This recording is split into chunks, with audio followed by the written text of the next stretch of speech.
Today's guest needs little introduction. We're here with Doug Rushkoff, author, teacher, and host of the Team Human podcast. Doug's work explores how different technological environments change our relationship to narrative, money, power, and each other. He coined such concepts as viral media, digital native, and social currency, and his latest book, also titled Team Human, calls for the retrieval of human autonomy in a digital age. Prior to that, his book, Throwing Rocks at the Google Bus, How Growth Became the Enemy of Prosperity, argued that we have failed to build the distributed economy that digital networks are capable of fostering, and instead doubled down on the industrial age mandate of growth above all. He's also no stranger to the psychedelic scene, having collaborated with Robert Anton Wilson, Terence McKenna, Ralph Metzner, and Erik Davis. Welcome, Doug. It's great to have you. All right, good to be with you. We're also joined by Nishay Devino. How's it Hi. going, Nishay? Hey. Brian Normand. Hello. And Brian Pace. Howdy, y'all. So with that being said, today's episode is going to get into some of the parallels we see between information technologies and psychedelic mainstreaming. Questions of mainstreaming and capitalism, and will COVID be to psychedelics what 9/11 was to digital technology? Mental health as an externality of capitalism, and why would we trust capitalist cures if that's the problem? And additionally, concluding with what might a true psychedelic renaissance look like? So with that, I guess we'll just get started with what parallels we see between IT and psychedelic mainstreaming. Doug, one of the things that really stuck out to me from Team Human was this concept of the faux radicality of technological or perhaps psychedelic solutions that focus on individuals rather than systemic change, and the notions that somehow we can have some sort of techno fix. Yeah. I'm just so I'm curious though, like having been an early proponent of these sorts of information technologies and having seen this sort of crazy long strange trip we've been on, you seem well situated to offer commentary about the pitfalls and problems both encountered and still laying in wait. Yeah, they're plentiful. I mean, so I guess what it was kind of starting on, which is fine, is the kind of the individual versus the collective, or the seeming trade-off in between the two, as if somehow taking the collective's interests in mind somehow sacrifices the individual, or the individual will lack proper nourishment if we're thinking about the whole organism, or that if we think about the individual, then the organism will lack something.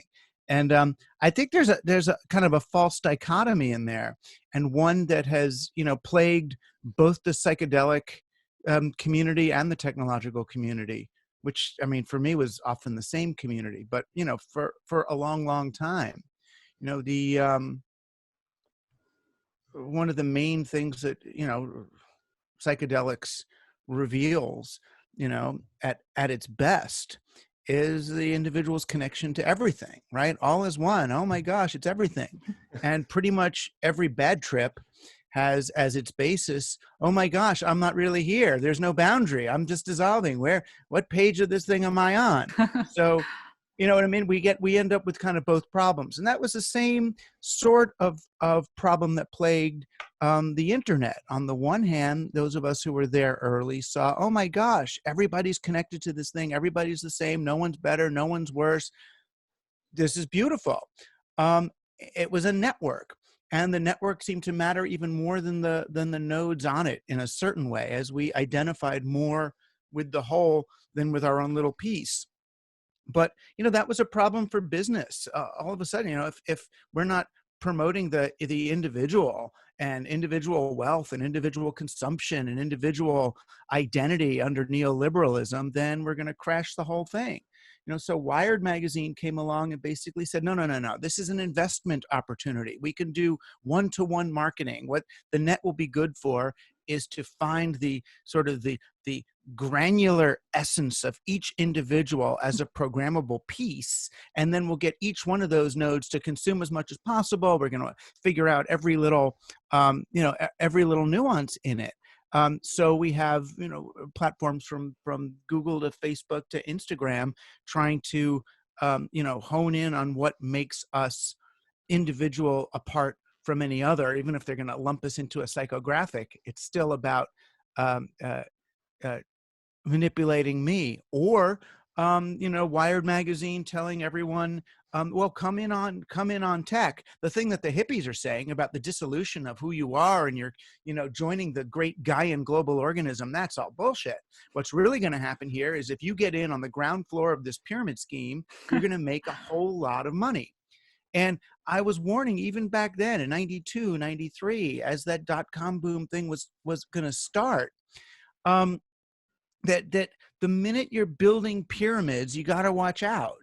There's a lot of good biblical warnings about that. Watch out for the pyramid, because the pyramid scheme, whether it's the Secret or the Federal Reserve or the pyramids of ancient Egypt that needed slaves to build them. Once you've got the pyramid, even Maslow's hierarchy of needs up into whatever they're calling self-actualization, all these pyramids should lead to a little suspicion. So, we pivoted the internet, just as we pivoted psychedelics into a self-help movement. We pivoted the internet into a self-wealth movement, and we ended up with these extremely brittle systems 20, 25 years later. And now it seems to be taking a collective pandemic to remind us that we are part of this same thing, that we are, co-infected here, that there is no individual. So Totally. I just wanted to ask, Maslow actually, I believe, took psychedelics at some point in his career and ended up revising his pyramid. He added transcendence to the top.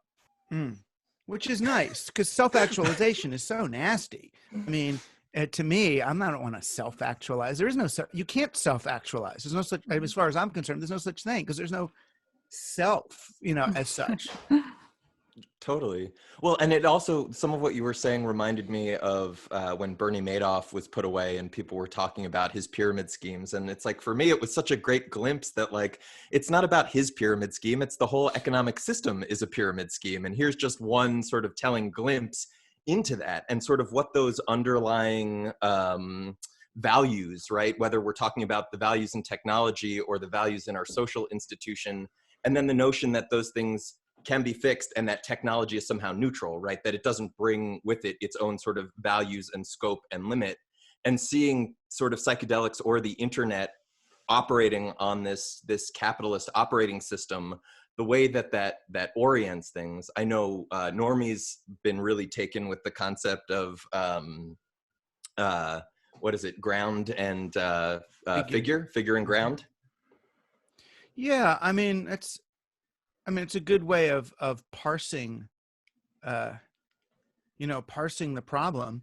I mean, when you look at Madoff's pyramid, the only thing that was different about Madoff's pyramid and the rest of the pyramids on the stock market is that Madoff's made no pretense that there was something at the base of it, that there was some value creating institution. I mean, even the mob, when they, buy a restaurant in order to launder their money, they pretend that there's a restaurant, right? Oh yeah. I mean, it doesn't matter that the restaurant's not really making money or making the kind of money that they're saying, but it's there.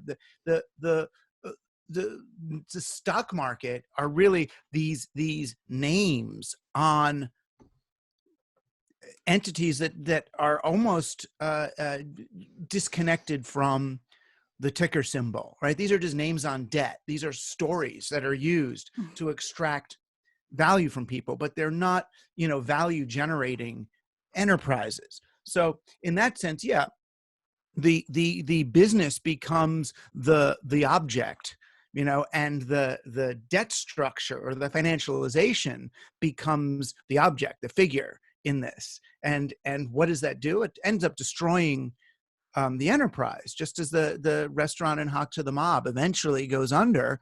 A planet in Hock to Wall Street or to financialization eventually runs dry. And that's where, that's the place we're at now. Well, and we see it big time with like management consulting firms, right? With like McKinsey or Bain and Company or any of these firms that basically come in and, suddenly post 450% increases in revenue, not because they found some new core competency, right? But because they found bits to strip out and sell off to monetize in the moment.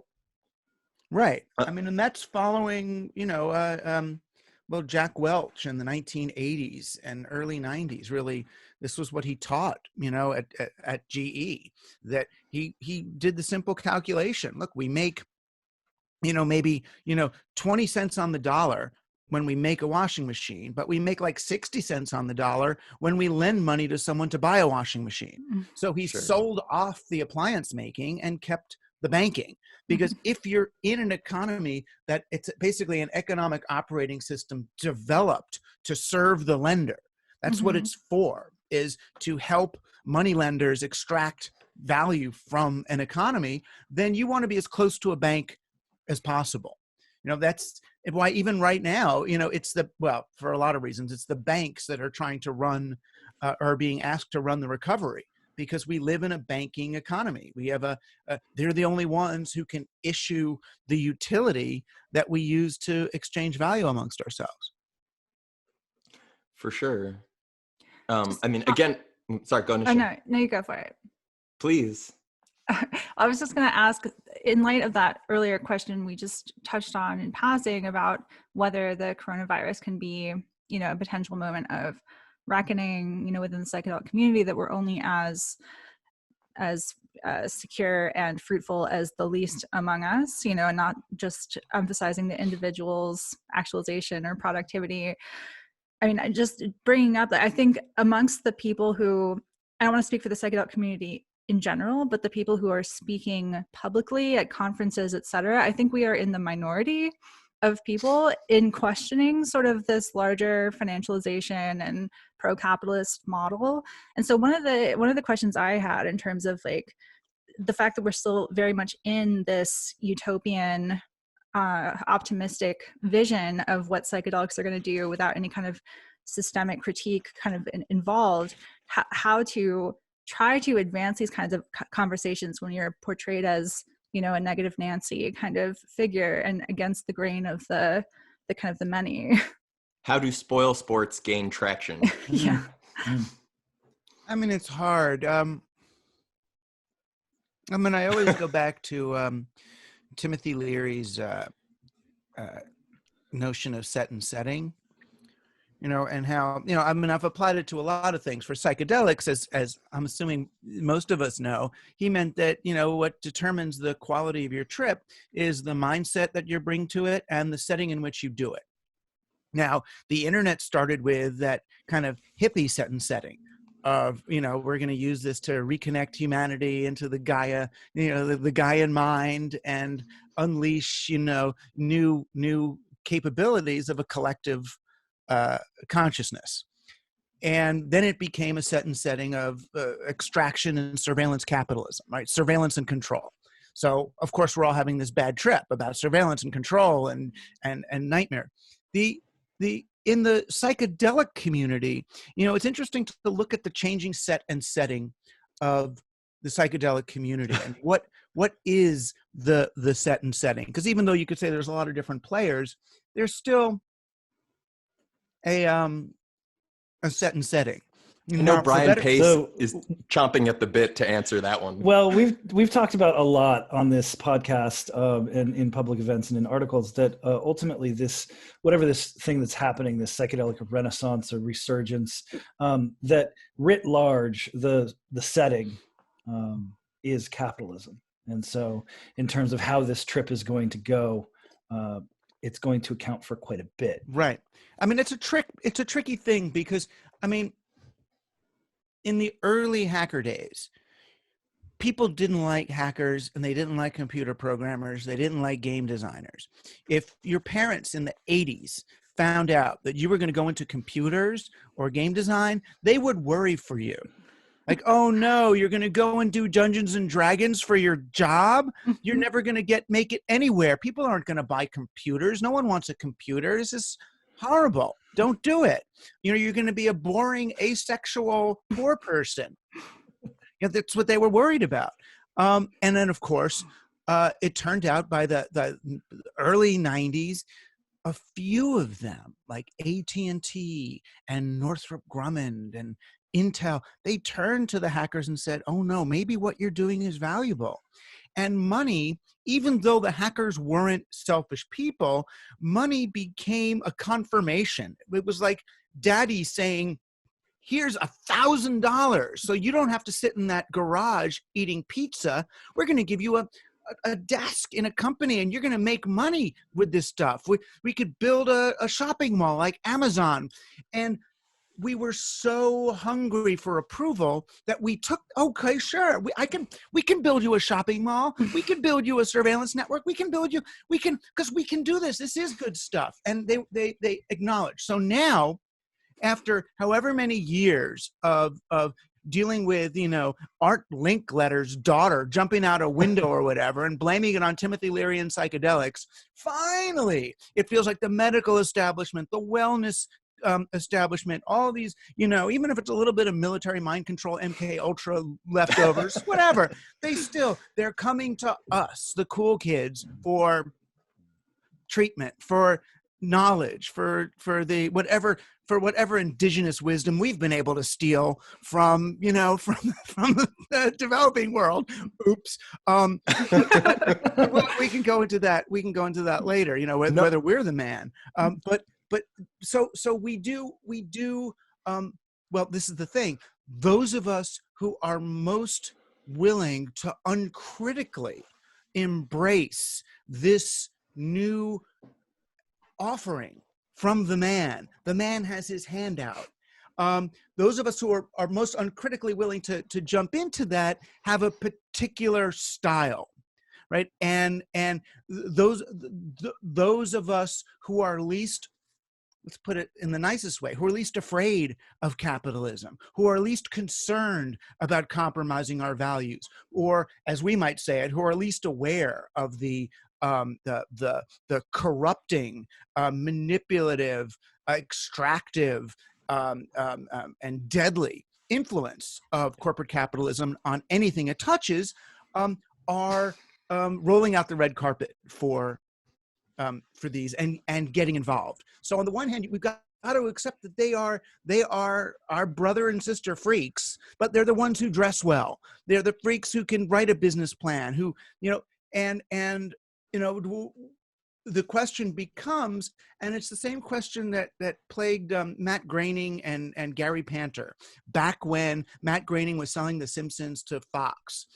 He didn't want to do it. And Gary Panter, his friend, told him, he wrote a whole manifesto that's up on Wikipedia about it, saying, don't worry about selling out. You will infect the system with The Simpsons. And to this day, it's hard to know whether The Simpsons did more good by unleashing Generation X on society or more bad by funding Fox News and leading to that. Time will tell. So do we join them and try to mitigate some of the effects of corporatism, or do we develop an alternative psychedelic community? On top do we believe in a kinder, gentler slavery?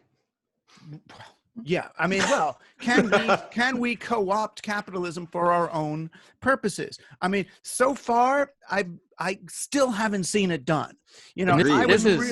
I was really hoping it would, but I don't know whether it's more radical or less, but I'm now more into the idea of let's just develop alternative networks. We may never get famous, they may never grow beyond certain communities, but at least they're going to do the right thing and set off the better resonance signals. Yeah, and this is just such a central point in this community right now. Whether you work from the inside to change the system, and it's a big fracture point, I think, within the community right now. And when you ask for evidence, people can't provide it. Yeah. Instead of psychedelics changing the system, it's completely kind of had this reversal of the system is trying to change psychedelics. Now they've gone from being a countercultural tool to change the system for being a maintenance drug. Just let's treat mental health so we can cope with the system now. I mean, the problem is there's an additional problem, though, that when we go it on our own, and whether it's sort of punk rock or cyberpunk or psychedelic extremism, when we do, often we tend to gather around people for whom psychedelics have served as an ego confirming, hardening phenomenon. And inflationary period.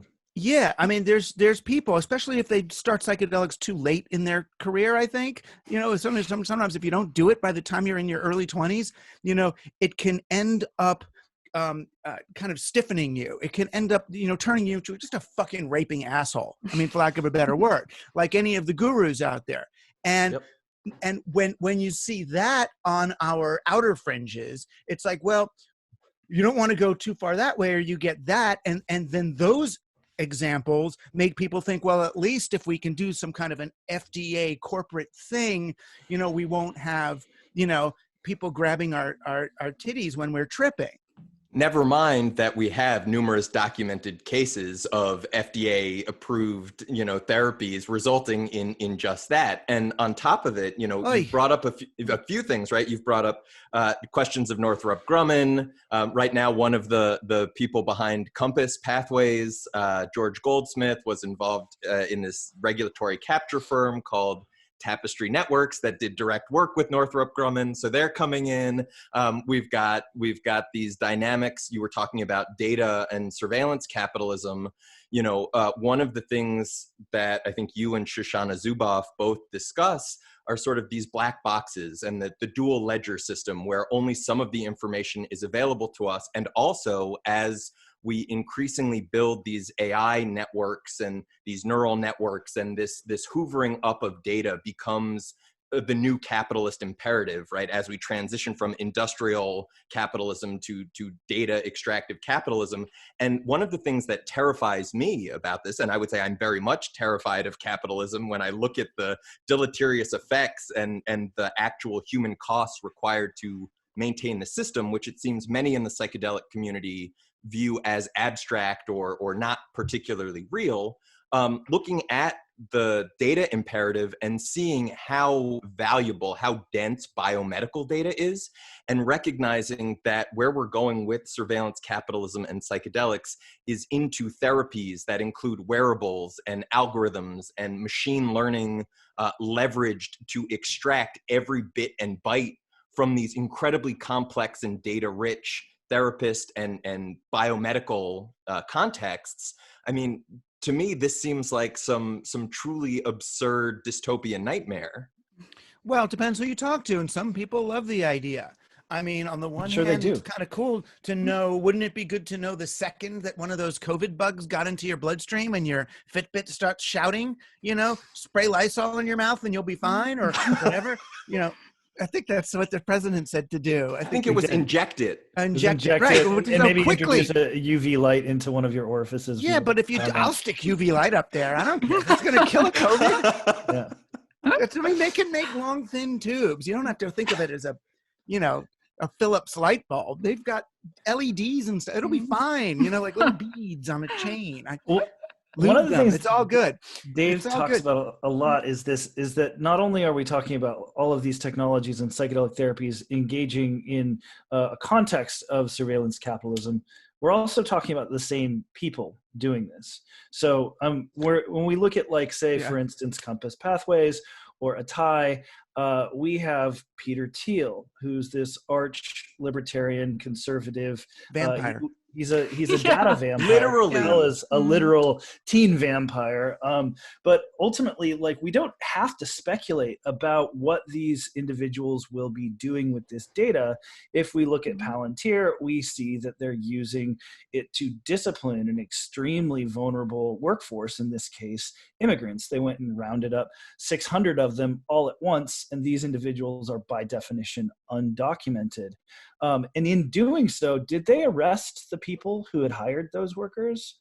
They certainly didn't. So the hand of these individuals is already tipped. And what concerns me, and I don't think we've actually talked about this, is that it's not only just this like wearables, the mining of the data, but the semiotic keys to the castle are this giant data set of everybody's trip reports. And Nishay, you probably have a lot to say about this, but like the ability for propagandists and advertisers to mine that data set of meaning is terrifying to me. Yeah, but the more the we have a front row seat.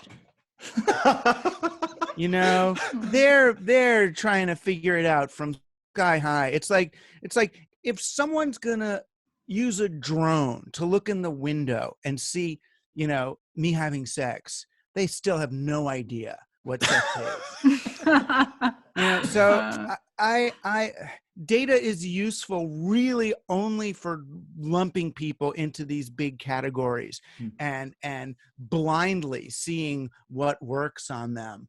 But why are they lumping them, right? If the end goal is behavioral modification, whether that's, you know, to sort of corporate purchasing ends or social passivity, you know, there are, to my mind, more concerning applications, especially when we see folks like Thiel or Christian Angermeyer, who's also behind Atai, their desire to sort of extend their own lives, what that means around capitalist imperatives and their own extractive desires. Right. But it gets to the, I mean, but let's look first from a physiological and therapeutic perspective. Do we like the sort of biofeedback awareness method? Right? Now, for me, if I'm tripping or something, do I want, let's say, the dashboard of my heartbeat and my blood pressure and my brain waves and that, in other, because then, and especially if I'm sick, oh, well, look, there's your depression wave. So now it looks like when you focus on the color blue as opposed to the color green, your depression wave goes down and your theta waves are coming up, and look at your heartbeat's doing, it's like, so there's that approach, right? That I guess that's the promise of knowing all this data about me as I'm going, that I'll be able to fine tune my experience of life. Just as if I know all the genes that are going to go into my fetus or embryo, whatever, I can then give it super strength or, you know, give it, I want my fetus to have lateral thinking ability, you know, that's, you know, and, you know, good work habits. Or to be a generous. Oh, there's the generous gene. I mean, all this tuning feels it feels too white Western aggro to me, that so much of it, I mean, and I get it, when you're sick you might want that, but is our sickness itself a result of our desire to control things on that granular level? In the psychotherapist that I go to for my DMT trip better not have me on a friggin' machine to see what my heart rate is at or something, unless it's really that dangerous a drug. It should be some kind of an open, intuitive. I mean, the part of us that's been crushed is that intuitive liveness, and. So I don't see I don't see the reason to have any of that stuff in my tripping sessions. I think it's gonna. Go ahead, Nishay. Just like getting in touch with spontaneity, you know, is so crucial. And that's, I teach Castaneda's books, which I know like is controversial, but one of the things I love about them is Carlos, this kind of bumbling character who's constantly trying to write everything down, and everyone's just laughing at him. And it takes him forever to realize, oh, the fact that I'm trying so hard to notice everything and write it all down is actually distracting me from just being aware of what's going on in the moment. So it's a kind of similar idea there. I think as far as the data gathering, it's going to be much more pervasive as far as signing up to, the variety of applications that are going to be there, whether it's Mindstrong or Calm or stuff like that. And then the whole integration process, the whole, tracking, where's that information going to go? And is that just going to be used to sell you more bullshit? Yeah. And I'm also concerned on some level. I mean, maybe I shouldn't be, but I'm on some level, just the professionalization of any of this Totally concerns me. No matter how good we are. I mean, it's like if I have a friend who wants me, or a student or someone wants me to take them on their first psychedelic trip, I could see doing that. I could be a guide or something in a casual way and care about them. And if I got good at it, then it's like, oh, so now people are going to pay me to do this. I mean, I guess it's like psychotherapy or something, but it loses a certain quality of the sacred.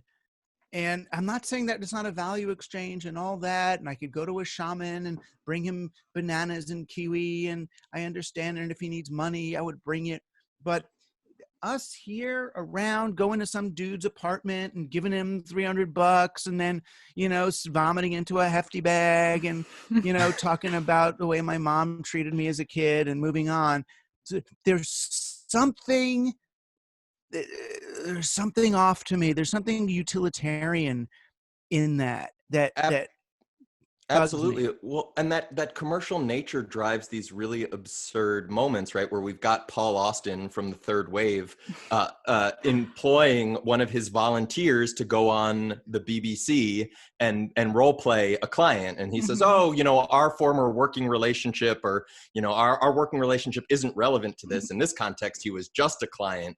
This has nothing to do with me hanging a shingle out and trying to advertise my wares and my services. And never mind that he was caught red-handed doing that, he's still promoting that BBC article across his social media channels.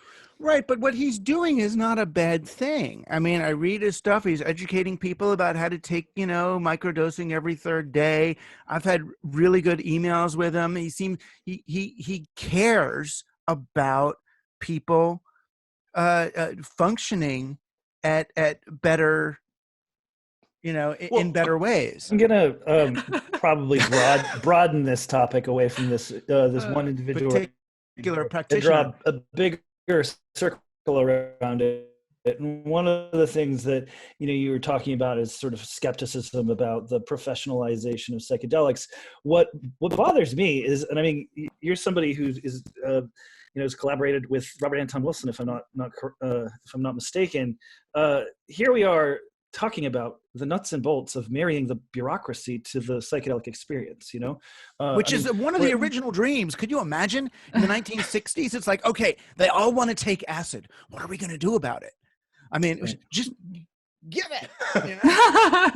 Well, and that was the original strategy. But not the original. Timothy Leary's original strategy was something much closer to what we're seeing right now. He wanted it to be, FDA approved and the medical, with an MD medical doctor, for 45 minutes. And it was all, with records and files, and he's doing it on, on convicts and alcoholics. It was, he had, but then I guess he saw the problem with that.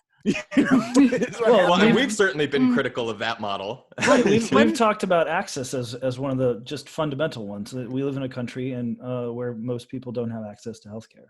Well, and also one thing we've talked about is the fact that the types of personalities that are drawn to wielding that kind of power in a professional way often attracts these sort of power hungry sociopathic types that are, in the worst cases, willing to do horrible things behind closed doors when people are in vulnerable states. And in terms of, enabling community support, to me, there's nothing stronger of, an indication of someone's character than a friend who you've known for 10 years, who has been there for you through thick and thin. Like, with that kind of person sitting with you, I wouldn't have any concern compared to someone who, is like going to all the conferences and speaking about this, and I've just met them and I'm paying them tons of money. There's something about the community time-based kind of insight into people's character and their connection to you that I think is not in a minor aspect of holding space for someone. You're right. I mean, and if you do, I mean, you think about what's the, I mean, I know it's all fantasy, but the ideal way for a young person to find a psychedelic guide would be if they're in a community of 400 or 500 people, and there's that dude or that woman over there who serves that purpose in the community. And she's got to live with us, and she can't rape the child while they're doing their psychedelic thing. You know, she can't abuse them because she's part of, you know, you can't she's shit where you eat. Right. Mm-hmm. She's in this, it's not this anonymous, you know, anonymous service. Mm-hmm. Well, and oftentimes in the shamanic context, some of these individuals who did play these roles were often low status, as some perhaps as a counterbalance to the tremendous psycho-spiritual power they wield. Right. Like it was originally, I mean, it was what was supposed to be behind priests being celibate, you know? Mm-hmm. Totally. Well, and I think something else, you know, as you sort of throw out some of these models and questions about the merit of these different approaches, like for me, and I'm going to privilege some of my own experience for a moment, but personally, I see a lot more benefit. I have a lot more appreciation for the DIY sort of go at it yourself. You know, these are compounds, technologies, plants, fungi that have been around for a while that are accessible to your own you know, neurochemical hardware, wetware, all of it. And so to me, like the notion of sort of stumbling on your own and seeing what works and what doesn't for you has a lot more value personally than say finding a microdosing coach who's putting out ghost written material on this, that, and the other, who's, you know, potentially engaged in shady relationships around power and digital nomadism and coming into people's territory, upsetting the power balances, presenting themselves as the expert, perhaps signing themselves onto nutraceutical companies because they're looking to ultimately use psychedelics to hawk products. You know, to me, just theoretically. Yeah, just theoretically, if someone were to be doing that, Right. I would feel rather disgusted and wouldn't feel a whole lot of qualms around questioning, why are you doing this? What are the motivations? And pointing to that. Right. Personally. Right. At the same time,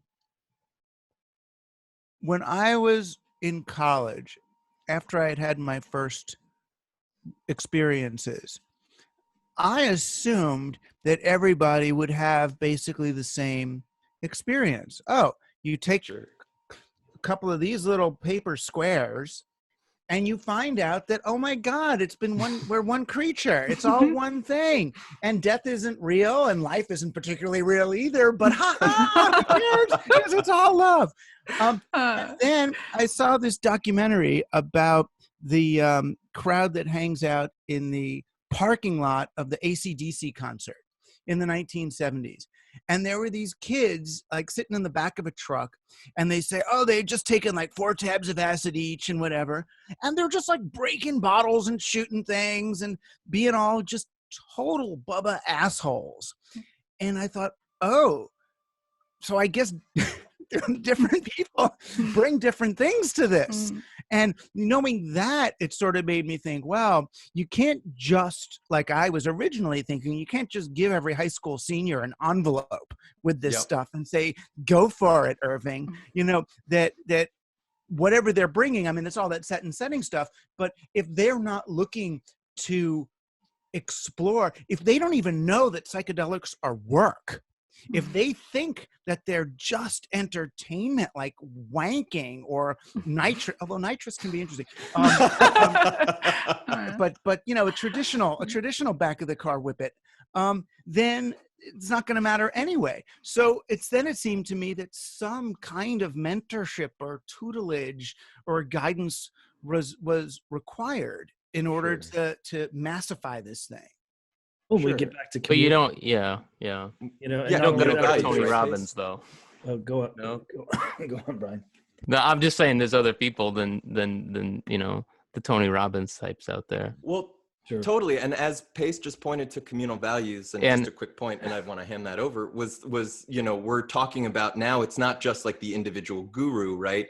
It's psychedelic pharmaceutical companies that are putting out press releases talking about how they want to profit off of coronavirus, that they recognize both in this moment, there's telemedicine and at-home opportunities to deploy these things. And then after the fact, hey, we're not just a psychedelic pharma company, we're a mental health company. There's definitely going to be mental health fallout from coronavirus, and we'll be there to pick it up. So what sort of extractivist community values, and Pace was, I think, pointing towards some of the communal values we want to instill or we'd like to see? Yeah. I think the idea is like, so I've written and thought a little bit about the idea that, I mean, I would call myself sort of a psychedelic existentialist. Like, I don't believe that there's a prescriptive kind of set of values that come, and this is how we can have these varied outcomes where people find, you know, breaking bottles to be good, and other people find some kind of, you know, analog to transcendental, you know, ecstasy as their outcome. Right. And so, you know, in such a situation, what do we do but choose our own adventure? And ideally, we talk about it like adults, so that we choose one that's good and that everyone can join in. Right. I mean, I guess the question is, what's the imperative? You know, what's really the imperative here? I mean, I guess what we're saying, what we have in common is this experience that, this stuff really helped me, and I bet it could help others. And this stuff is really fun, and other people should know about it. I mean, and the trick is, you know, sometimes those two things work against each other, as we all know. You know, there's a certain amount of benefit, but then there's that old, you know, the old Alan Watts, once you get the message, hang up the phone. You know, that it. Yes, and right, like the full quote is something to the effect of, right, the scientist doesn't sit at the bench all day with his eyes glued to the microscope. And then it gets into when you get the message, hang up the phone, right? So what if you get another phone call with a different message, right? What if you've got a new slide to look at under the microscope, right? And I think, until the company calls you. Yes, the scientist does in fact sit all day at the microscope. Oh, come on. You're not at your microscope when you're writing your abstract and your results or your grant for funding. Yeah, you have periods though. You have right, precisely. On times and off times. But I always felt I would never do one of these things. I mean, but again, maybe this is my own Castaneda problem. I always felt like if I'm going to do this, I'm going to bring back something. I'm going to bring back some nuggets, not just for me, but for the world, because I'm being privileged to have this experience of mind while other people are starving in some other part of the world. I'm being granted this 8 hours of exploration. I damn well better appreciate it and create value for our collective being through it. So that sounds very Promethean. The question that I have is, who's picking at your liver right now? Everyone. Well, and I think that actually ties into this really, the question, one of the questions we were discussing before we started recording was, what might a so-called true psychedelic renaissance look like? And in Team Human, you make the statement that built to enhance our essential interrelatedness, our digital networks could have changed everything, and the internet fostered a revolution indeed, but it wasn't a renaissance. And then you sort of describe how it's just sort of propped up the same values by different actors, sort of rather than knocking people off of pedestals to smash the pedestals, people just climbed onto those pedestals. Right. And you go on to say that a renaissance, on the other hand, is a retrieval of the old. Unlike a revolution, it makes no claim on the new. A renaissance is, as the word suggests, a rebirth of old ideas in a new context, which also, I think, goes to Bob Jesse's point about he doesn't want to call what we're experiencing a renaissance. He'd like to keep that reserved for some future point at which psychedelic knowledge is more generally dispersed among societies, where psychedelic compounds are available, perhaps divorced from commodified relationships. So we get a lot of criticism about not engaging with more utopian or positive imaginings of the world. So I think sort of probing what might a real psychedelic renaissance look like Do you have thoughts around that? Yeah, sure. I mean, with the Renaissance, I mean, it just depends where you are. I mean, the head of the baby might be just crowning now, you know? So it's just the rebirth could take a while, as most any woman who's been through it will tell you. And a lot of each point looks a little different as you're going down there. But a psychedelic renaissance would be part of a greater renaissance. Psychedelics are one part.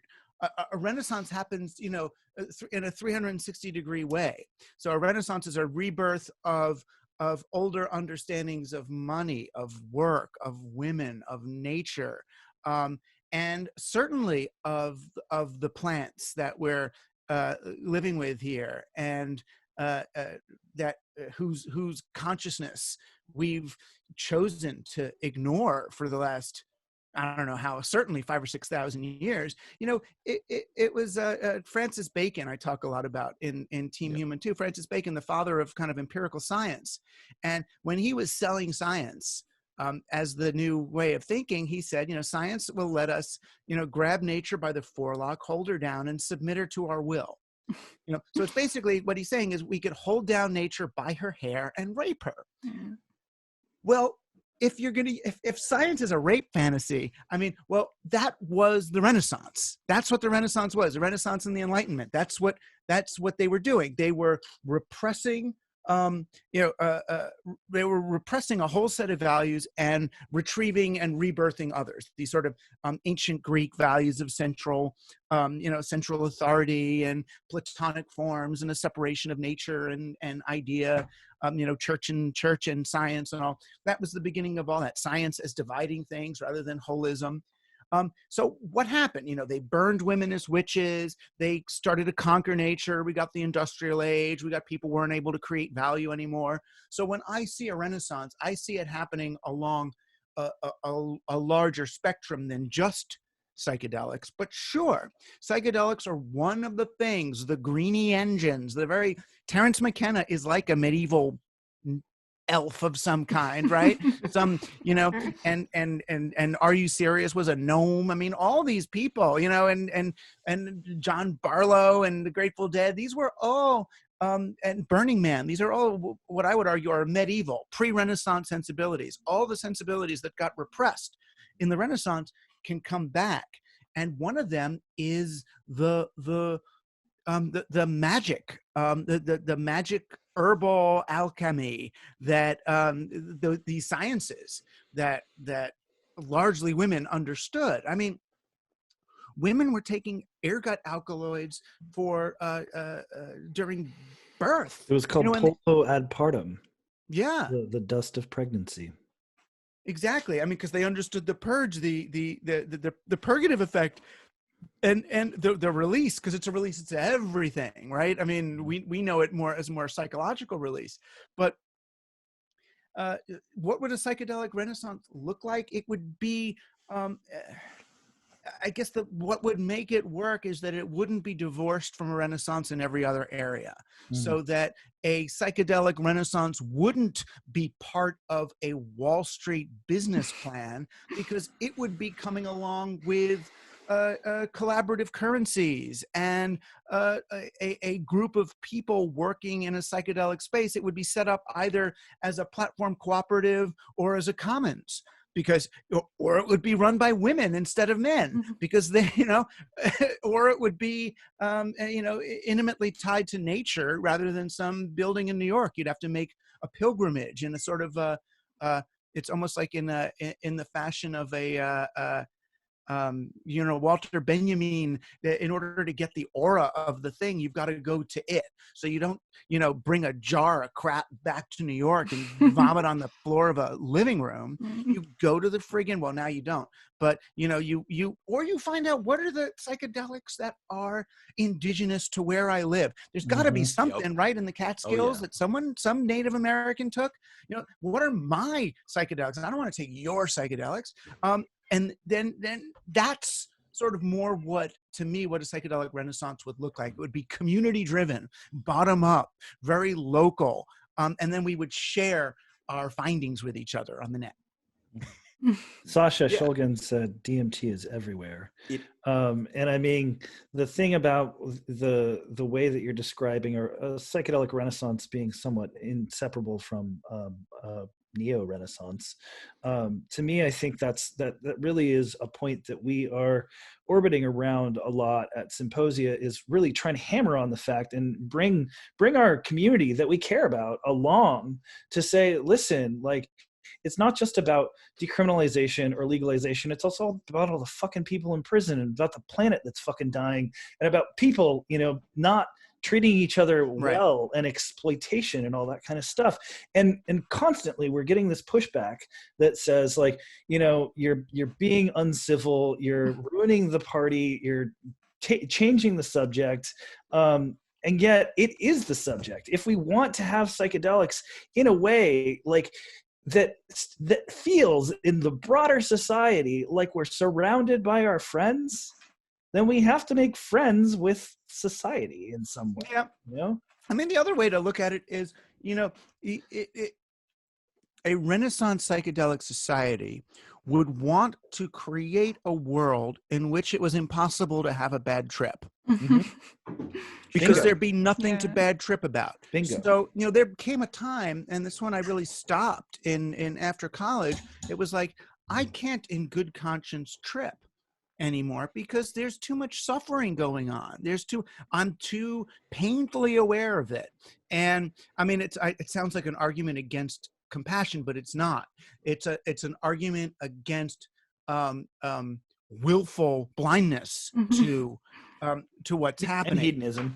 I can't tell you how many come downs from DMT or ayahuasca experiences, winding up in my own bedroom and reflecting on that experience where everything was perfect, everything was interconnected, and seeing it as this potential tool for spiritual bypass around all of the fucked up things that I knew were going on to support the industrial capitalism that was giving me this bedroom with all of the nice trinkets and the music to accompany the experiences and the equipment to engage in the extraction or the brewing or any of this. And then, looking around now at what's being sold, what's being perpetuated as the psychedelic renaissance, as venture capital players are becoming the new sort of speakers and talking heads and crop of people that are being highlighted at these conferences. Sorry, Nishay. Oh, no, I want to cut you off. I just want to talk after. Yeah, sure. I just like looking at the fact that there is no retrieval of these values, right? That the people who are pushing for capitalist harm reduction and other similar bizarre approaches are saying, no, this is inevitable. Capitalism is inevitable. Pay no attention to the terminal velocity and the fact that this is actively killing people, that the people responsible for this have names and addresses. Ignore all of that. Except that everything is one, that somehow therapy and biopharmaceutical companies being run by the same people responsible for all of the extractive destruction and ills, somehow through that mechanism, we're going to heal these very same ills. This is the Renaissance. Well, I was just going to add that I really see it as continuous with the personal physiological experience of, like, sometimes like tripping, coming up, I'll suddenly realize I have this intense body discomfort, and then I'll realize, oh wait, I have this all the time, and I'll feel intuitively like, oh, I need to stretch right now in a way that I didn't know that I needed to. And I feel like that physiological personal level extends to the societal level of like, oh wait, there's this terrible knot of like people trying to screw each other over, and I need to attend to this now. It kind of forces you to look at certain things if you use it that way. And then, just like you need to stretch, you need to attend to those, imbalances in the social world. Right. And then it becomes the question of, are these medicines or something else? In other words, if I'm really okay right now and I'm working, I'm doing my stuff, what's my reason for taking more, going and doing another trip? And it's like, and I'm not typical in this regard. I'm a little stoic in the other sense of the word, or not Puritan, but like, well, wait a minute, convince me to do it. Well, you're going to see new things. You're going to have a great time. It's going to make sex really good. It's going to, all right. Yeah. Sure. But it's like, I haven't, if I'm in an impasse, a real impasse, I can say, okay, I've got to do this again. But it's like there was more learning in the first 3 minutes of my first trip than I've been able to process in the last 30 years of my life. Sure. Well, so, go ahead. So how dare I go back? I mean, Don Juan would just be like, what the fuck? You know, what the fuck? And you did it again and again and again and again and again. All right. But as a futurist, as someone who focuses on these interesting like intersections of media and culture and all these things, just the ontological or epistemological fireworks, right? Is that not? Is there not some sort of merit, whether it's in sort of neurochemical art or just unpacking some of that, even if it's not for some greater utilitarian intention? I mean, I know utilitarianism is something you like to poke at with a bit of frequency. All right. So if it's like going to the opera, so the opera, there's all these singers and all these sets, and it's such a waste of resources and things and electricity, and all these musicians are coming. Is the opera as hedonistically self-indulgent as an extra acid trip? Probably not, because the opera is a collective thing. We're doing this thing together. For me, for the most part, psychedelics are pretty solo. I mean, you can connect, but if anything, what you realize is you never really know what I mean, do you? No, I actually don't. Not even now. But I love you. Okay. See you in a couple of hours. I mean, well, we were talking a little bit about these community models, and one of the things that actually started to motivate me to speak more publicly about psychedelics was my time in Mexico.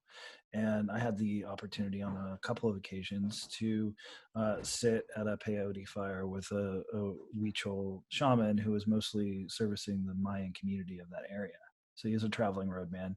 And I asked him a question that was similar to the one that we're discussing, which is like, hey, I've been taking psychedelics for like about 20 years and I keep doing them. I think I was just sort of asking for permission or something. Like, is this like okay? Like from your perspective? And he basically said, look, we take the medicine because we're sick. And then basically time goes on and we get sick again and we take medicine again. And that was his right. But that's different than, I'm an entheogen explorer. True. And this is my Thursday night trip. It's more like you go to Peru and you get a cleansing. Well, not everybody goes to Peru, first of all, but you know what I mean. It's a different mode of thinking about this. But I mean, I think that there's something to be said, especially given the context of our entire conversation here, that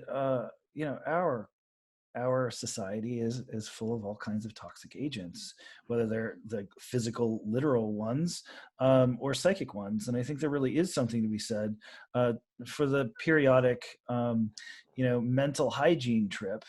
And I would, if someone wants to accuse me as being a proponent of the maintenance doses, I think there's something different there. Yeah, no, I could see that. So it's like let's say once a year or once every 2 years, you do this because it's a way of checking in, and where have I gone since before? Am I close to mission? Am I not? Is this working? I mean, it's a great, that's very different than the sort of psychedelic for its own sake. Yes. Can I get higher? All right, next week we're going to add some, deoxyribo whatever to the mix, and that's gonna the people I see who are iterating in that way, like even Sasha, even Sasha Shulgin, he was a member of Bohemian Grove at the same time. He was not perfect either. Well, and as we've discussed, Ernst Juncker is the person who coined the phrase psychonaut, so if we want to talk about the baggage with psychonaut, there's quite a bit to go into. Yeah. Similarly, there's this sort of, it seems like there's a bit of a tension here between this sort of coming back to maybe touch a little bit of that divinity, and whether this sort of feeds into the Krishnamurti, it's no measure of health to be well adjusted to a sick society, or Right. what, I know I've bastardized it a bit, but or do you take that experience of this non-typical state and then use that to motivate, moving towards a more collaborative, collective, spiritually or universally informed experience of humanity? Right. I don't, so again, looking at the Bohemian Grove connections, looking at all of these sort of MK Ultra dualities. dark, military stuff, if Sasha or anybody is trying to find, okay, let's find a psychedelic that will, create the psychedelic effect, but with no spiritual agenda, to get the sort of 2CB is kind of the closest to that sort of like pure psychedelia with no agenda, with no voice. Eye candy. Yep. Yeah, because that could be useful.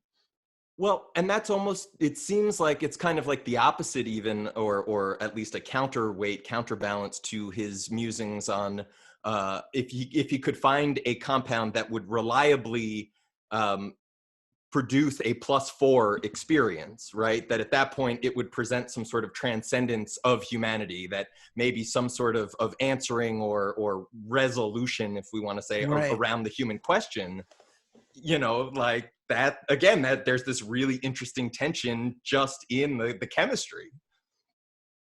Yeah. Yeah. I mean, and so much of it is how unpsychedelic we've become just through our diets and divorce from nature. I don't know how much there I don't know that there was psychedelics in broccoli necessarily or whatever. Look but at the beta carbolines in fruit. Yeah, totally. The stuff that was there, that's less and less there the more we try to, grow our food on sand with Monsanto, fake topsoil nutrients. It's no longer, we're no longer a part of life at that point. We're getting, synthetically nourished, and of course we're going to experience ourselves as disconnected from the mother planet when we're no longer, at her teat. Well, also the global food supply is basically fueled by about 1,500 species of plants and animals. So we've drastically narrowed the range of that which we're consuming. And it used to be that you might use a little bit of poisonous ivy to garnish whatever it is that you're eating. And if you'd been fasting for a little while, something interesting might happen. Brian, what are you thinking about? What you just said. Little poison ivy salad.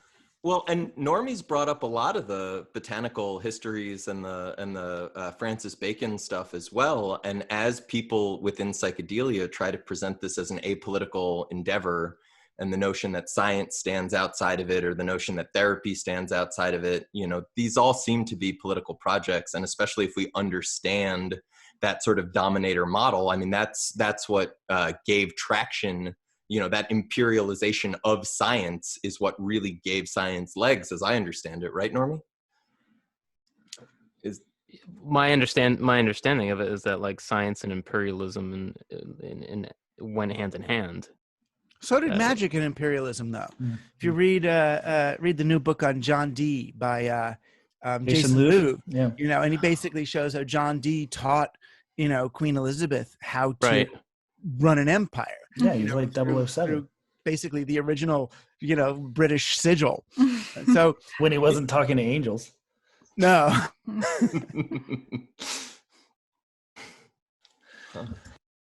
So yeah, I mean, there's what it always comes down to is, in profound experiences are profound power. If you're, Albert Speers, know how to throw, airplane lights up into the sky, you can create the Nuremberg Rally and program, a couple of 100,000 Nazis to believe in Hitler. You're good at psychedelics. You can get, 20 girls to believe your cock is God, right? I mean, as some of our brethren have seemed tempted to do, you know, it's part of it. You know, it's gonna these are powerful substances. They're You know, and powerful. They're powerful substances that are in the process of being tamed, and there's some companies that are trying to take the psychedelic out of them. That's what Prozac always felt like to me. It's like, I think that's actually, this is just going to become like round two, you know? right. Round And two then of where does Prozac. Michael Pollan fit into all that? You know, is this Well, apparently treating climate grief is a very good purpose of psychedelics. And like, you know, I mean, I have a lot of respect for Michael Pollan. I really do. I think that I think the idea that we should be giving psychedelics to people who are working on the climate is kind of silly, because I'm somebody who spent some time thinking about the climate. And part of the reason why I did that was because I had already been taking psychedelics. We're marketing to the wrong group here. Dealing with climate grief, like, first of all, I can tell you it's, you know, it's nice. It helps for a little while, but the real medicine is a full social reorganization of our priorities, Absolutely. of how we spend our time, of our community, of where our resources come from. That's medicine. Okay. Mm-hmm. And I'm kind of like sick of hearing people talk about Band-Aids as if psychedelics as if they are Band-Aids for like existential issues. You know, like the reality is that they can only show us alternate pathways. And this is what I was talking about earlier about bureaucracy, and we've been orbiting around this, about how bureaucracies are seeking to tame, and maybe they'll succeed. I don't think they will. But for some, they will be able to tame that magic and then harness it and use it. And we already know which ways they will use it. They will use it for certain subjugation and discipline. But Doug, I bet money that you've probably engaged with somebody who talked about the ant mill, army ants. They're blind. It's also called the death spiral. They start wandering and they follow each other's chemical scent, and they cross the chemical scent, and then they wander and wander and wander until they're exhausted and drop down and die. Now, the thing is that, like, that's a doomer, like, metaphor for society and all that. And I'm not a doomer. But what disappoints me is that if ever there was a chemical agent that could be introduced to a death spiral to choose a different way, it would be psychedelics. And seeing it picked up and used as a tool by those who are leading the charge towards the center of the spiral is incredibly upsetting. Yeah, like just yesterday, literally, you know, Peter Thiel just inserted this, is it Jason Cam? Is that right? Yep. Mm-hmm. Jason Cam inserted Jason Cam of Thiel Capital as a Thai Life Sciences, who's the biggest psychedelic group out there. He's their new director. He was the chief medical officer of Thiel Capital, and he's now on the board, you know, of a Thai. And we're seeing in real time. And then you have some people out there who are saying, "Oh, there's some money coming into the space. How about we talk about that?" I mean, like Sauron just like inserted his guy there. What do you know? It's a little more dire than you know. I don't know. I just think it's wild when that's actually when the chairman of Palantir is literally moving his minions around and inserting them into psychedelic companies right now. That's concerning. It's more than concerning. Like this is the landscape that's being built, and everyone's just saying, "Oh, thank you so much. You're gonna bring psychedelics to the masses." And they applaud it because they're like, "Oh, secretly psychedelics are going to like unlock this person, and they're going to become a force for good." And that's you give Trump some more LSD, you know, like it's obviously a huge meme. Psychic Trojan ridiculous. You know. I don't know. It happens with everything good, though. Right. It happened with sex. It happened with music. Happened with spirit. You know, so of course it'll happen with these chemicals. I think it's. You know that.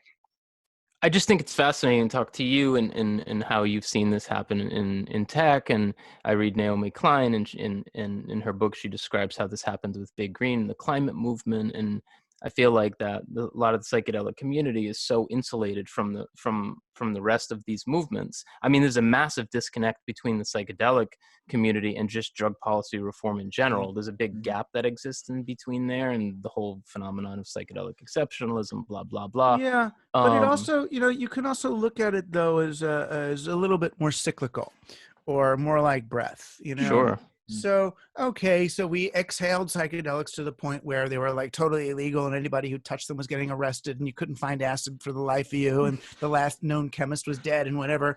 And then it starts breathing in, right? And now it's expanding out, and we're starting to see basically what the punk rockers saw when paperclip earrings were being sold at the shopping mall. Sure. Right.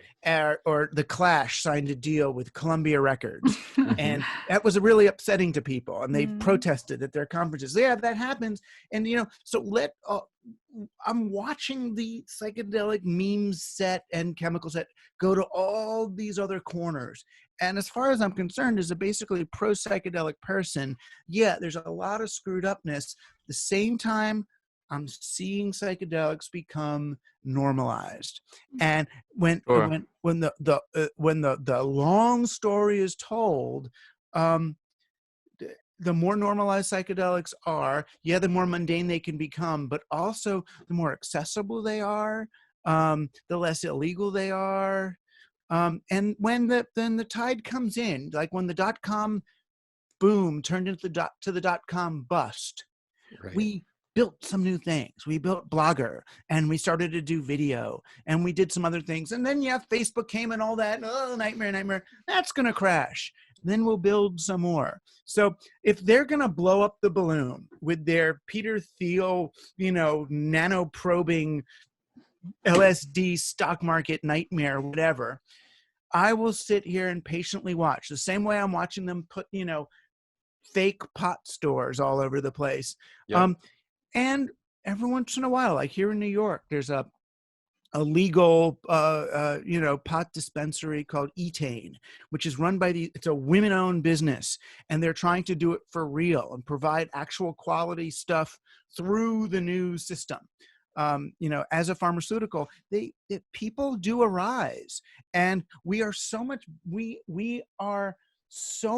more attuned to how these molecules work on individuals, on society, and on reality itself, that I still think we have a let's call it a competitive advantage over Peter Thiel when it comes to infiltrating the human psyche with a psychedelic sensibility.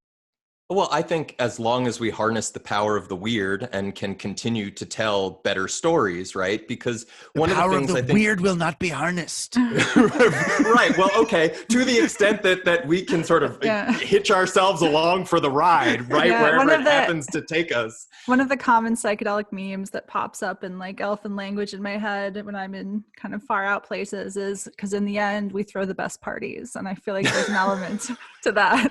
But we actually spend a lot of time on this podcast asking a fundamental question, which anybody who's thrown a party has to grapple with, which is who is invited to the party. Yep. And it's not something that you can leave to chance. I mean, I've done that too. But there are very serious things that happen when certain people are invited that shouldn't be there. Well, and as we look at these cyclical histories, right, as you talked about way back in The Merchants of Cool, right, you specifically talked at that point about psychedelics being sold back, having their weirdness stripped out and being sold back. And here we are again, where it's like it's being stripped out and marketed back one more time. And who is doing that? And who is sort of using that as a means to an end to come into the party? Well, the same people who caused the devastation in the first place, say with the opioid epidemic, now they want to sell you 18-MC, or now they want to sell you ketamine to get rid of the death cult is here, and it comes full circle. If it's cyclical, that's pretty cyclical to me, sell you the poison, and sell you the cure. There's capitalism. I think what we're trying to do is just like have, carve out a niche for different kinds of conversations to be happening, perhaps to aid in that ebb and flow of the cycle, because that's part of, I think, what all of us kind of came forward to, you know, start recording and writing together is that we felt like there were certain kinds of conversations that were being privileged around psychedelics than others, and just, you know, enabling people to gather that have an alternative vision as part of that process. There's also the historical like schism between the left and drug culture, and how watching a bunch of people cash in on the psychedelic movement, it really demanded that there be legitimately left voices making bridges to broader progressive movements, and extending an olive branch to those who have ears to listen within the psychedelic and drug culture, to maybe get with a bigger program. I think we wanted to find the others. Yeah. Yeah. You know, it's one of the reasons we were super excited to speak with you. And, Yeah. you know, I just want to say I feel super grateful that you were willing to give us the time and come participate in this discussion with us. Absolutely. Oh, no, Thank you so much. I'm honored to be included, especially because I probably have less psychedelic experience than you all, but I made the most of the experiences I had. But yeah, it's a great thing. I mean, I wish I could actually spend more, but this is just a crazy moment, as you know, We'll have the you COVID back. moment. Are you guys on Zoom conversations all day with different people about different things? I teach classes on Zoom. Yes. Yeah. Yeah. Mm-hmm. It's been Yeah, crazy. Well, we've been I commenting just at times the conspire amount of with Dave. stuff. Sorry, say what? I said I Oh. just conspire with you on here. Yeah. So, Just the amount of work that's kicked off has been insane. Sorry, Nishay. but we do appreciate you taking the time to chat in light of, you know, how crazy things are right now. Oh, maybe that's the most important time. But thanks for all three of you coming out for this. That's an honor. I don't think you do. Did not all three of you do the show each time, do you? All four of All us. four of Yep. us. Yeah. Oh, four. Yeah. Even though we're +3. Yeah. Yes. Tried to We fuck figured it would be everybody a up. little too arrogant to go with +4, and we don't think that we bring that level of critique. And But it's also not about like transcending the world. It's about what's going on in the world. So precisely. yeah. Excellent. Well, should we call it there? And thank you Yeah. so much. That All sounds right. good. Well, it's an honor to be here, and I'll take a listen to other stuff. I'm glad it's unresolved, because That's the way life is. yeah. More to talk It's a about. fruitful kind of opportunity that we're at. This kind Yeah, of- exactly. It's a lot of different things could happen. And if we're lucky, we'll be around to see how it all turns out. Yeah, see some little flowers come up would be nice. Yeah. For sure.